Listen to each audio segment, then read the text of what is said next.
दोस्तों आज की कहानी बहुत ही हैरान कर देने वाली है। क्योंकि आज ये कहानी एक ऐसी है कि अपना ही परिवार में एक ऐसी आपत्ति संबंध, एक ऐसी रिलेशनशिप बनाने की वजह से जिसमें से एक की मौत हो जाती है। दरअसल एक जो घटना है, एक घटना राजस्थान का है और राजस्थान में एक जिला पड़ता है, बड़वाड़ा जिला। और इसी इलाका के अंतर्गत इस जिले के साइड में एक व्यक्ति का लाश मिलता है। और जैसे ही दोस्तों एक व्यक्ति का लाश मिलता है, मिलने के बाद लोग हैरान हो जाते हैं, सोचने पर मजबूर हो जाते हैं कि आखिरकार इस युवक का लाश जो है किसका है, कहाँ की है। आसपास के तमाम लोगों ने, ग्रामीण लोगों ने इकट्ठे होते हैं और इकट्ठे होने के बाद एकजुट जब होती है और इस लाश को पहचान की जाती है, तो इस लाश काफी तरीके से पहचान नहीं आ पाता क्योंकि उस इलाका के ये लाश था ही नहीं। तब से ही प्रशासन को इन्फॉर्मेशन दी जाती है और प्रशासन दोस्तों फौरन इस मौके वारदात पर पहुंचती है और पहुंचने के बाद तलाशी लेती है। ग्रामीण क्षेत्रों से जगह जगह पे जा करके पूछताछ होती है, फिर भी शिनाख्त नहीं हो पाती है। तब से ही प्रशासन ने अपने टीम को लगा देती है कामियों पे और लगाने के बाद दोस्तों इस लाश को पोस्टमार्टम की जाती है। और जब पोस्टमार्टम की जाती है तो पोस्टमार्टम करने के बाद साफ जाहिर होता है कि इस व्यक्ति का जो हत्या किया गया है, ये व्यक्ति का हत्या कोई सिंपल सी नहीं है, बल्कि कई धार हथियार की वजह से इसको चाकू के माध्यम से इसको कितने बार घोप करके इसको गर्दन पे, कहीं जिस्म पे, जगह जगह पे इसको वार किया गया, जिस वजह से मौत का घाट उतरा है और ये यहाँ पे फेंक दिया गया है। जैसी होता है तो वहां से कुछ दूर के बाद एक घटना दोस्तों है। एक घटना आप ये 2017 की है और ये राजस्थान में जब जब बरामद होता है और वहां के बाद राजस्थान से भी एक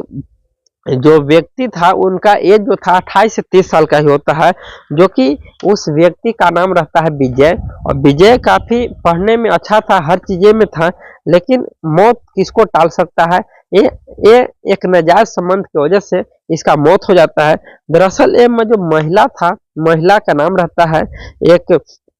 जो महिला था, महिला का नाम इसमें पुष्टि नहीं किया गया है, लेकिन जो पति है महिला का, उसका नाम राजीव है। राजीव जो है वो कुवैत में काम करता था और वहीं पे ही काम करके अपना जीवन बसर करता था और कुछ पैसे घर पे अपना वाइफ के नाम पे देता था। तब से ही घर पे जो भी बातें चीतें हैं, करना हो, घूमना हो, इन जो राजीव के जो पत्नी है, पत्नी को वो सुख सुविधा मिल नहीं पाता था, जिस वजह से धीरे धीरे एक ग्रामीण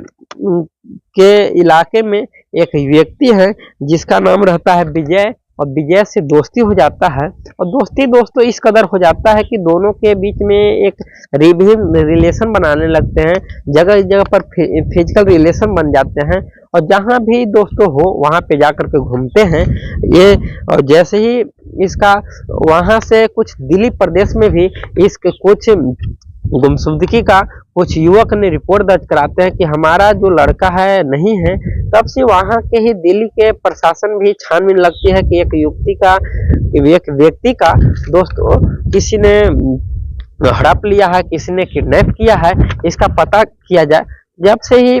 सोशल मीडिया पर ट्वीट होता है तो वहां पे पता चलता है कि एक राजस्थान में भी एक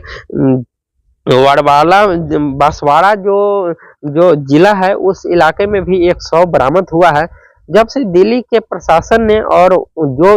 व्यक्ति ने रिपोर्ट दर्ज कराए थे उनको लेकर के इस राजस्थान में लाया जाता है और उस लाश को जब देखा जाता है तो हो ना हो ये लाश किसी और का नहीं, बल्कि उसी जो ताऊ थे उन्हीं का लड़का था। जब से ही रो रो कर बुरा हाल हो जाता है और रो रो कर बुरा हाल जब होता है, तब से पूछताछ होता है तो उस ताऊ ने बताता है कि दरअसल ये जो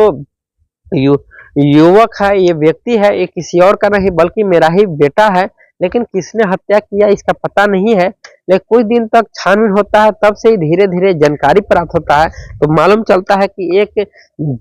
राजीव की पत्नी है, राजीव की पत्नी ने ही ऐसी अवैध संबंध इस लड़के के साथ थोड़ा बहुत चलता रहता था। तब से ही राजीव की पत्नी को अपने प्रशासन ने अपने कस्टडी में लेती है और लेने के बाद सख्ती से पूछताछ करती है। तो ये जब इधर उधर बात तो कुछ मिनटों तक बहलाती है, लेकिन प्रशासन के बीच में दोस्तों ये महिला ने टिक नहीं पाती है और अंततः जो बयान दर्ज करती है, बयान दर्ज करने के बाद लोग इसके बारे में सोचते हैं और जानते हैं, तब लोग हैरान हो जाते हैं कि एक पत्नी ने अपने पति के रहने के बावजूद भी एक अवैध संबंध बनाती थी और अवैध संबंध बनाने के बावजूद भी थोड़ी बहुत झगड़े होने की वजह से इस अपना प्रेमी को भी मार करके हत्या कर दिया है। तब से ही प्रशासन फिलहाल अभी इस महिला को अपने कस्टडी में लेकर के और जेल का हवाले कर दिया है और 302 धारा लगाया है और कब तक इनका रिहा होगा इस महिला का अभी फिलहाल इसका रिपोर्ट नहीं है। और जो भी ये घटना दोस्तों सुनाने का उद्देश्य मेरा आप लोगों के बीच में दिल दुखाना और परेशान करना नहीं था, बल्कि सचेत करना होता है, जागरूक करना होता है कि ऐसी क्राइम, ऐसी जो हत्या क्राइम दिन प्रतिदिन जो बढ़ता जा रहा है, इस क्राइम को हम कैसे कंट्रोल कर सकते हैं, कैसे कंट्रोल करने के बाद हमारा इंडिया में जो क्राइम बढ़ रहा है इसको हद तक न बढ़े। और ऐसे भी देखा जाता है कि 2021 का जब जनगणना हुआ था तो 50% का दरांकला जो है अवैध संबंध से रिलेटिव ज्यादा क्राइम होता रहता था, लेकिन आज 2024 आ गया है, इसमें अब 70% दर जो है इसका रेशियो बढ़ता जा रहा है। इससे साफ जाहिर होता है कि हर साल के भांति ये जो है क्राइम की घटना, अवैध एक फिजिकल रिलेशन, ऐसे दौर जो है ये दिन प्रतिदिन बढ़ता जा रहा है। और सरकार से आप लोगों ने, मैं भी गुजारिश करता हूं कि जितना तक हो सके सरकार इस पर पाबंदी करे। और आप लोग का क्या राय है कमेंट बॉक्स में जरूर बताइएगा। इस दोस्तों इस वीडियो को दोस्तों जहां तक हो लाइक और सब्सक्राइब कीजिएगा, शेयर कीजिएगा, क्योंकि एक लाइक और सब्सक्राइब से मेरा हौसला बनता है और अगला जो भी न्यूज ऐसी क्राइम घटना दोस्तों आता है मैं आप लोग के बीच में लाता हूं। तो आज के लिए इतना ही। जय हिंद दोस्तों।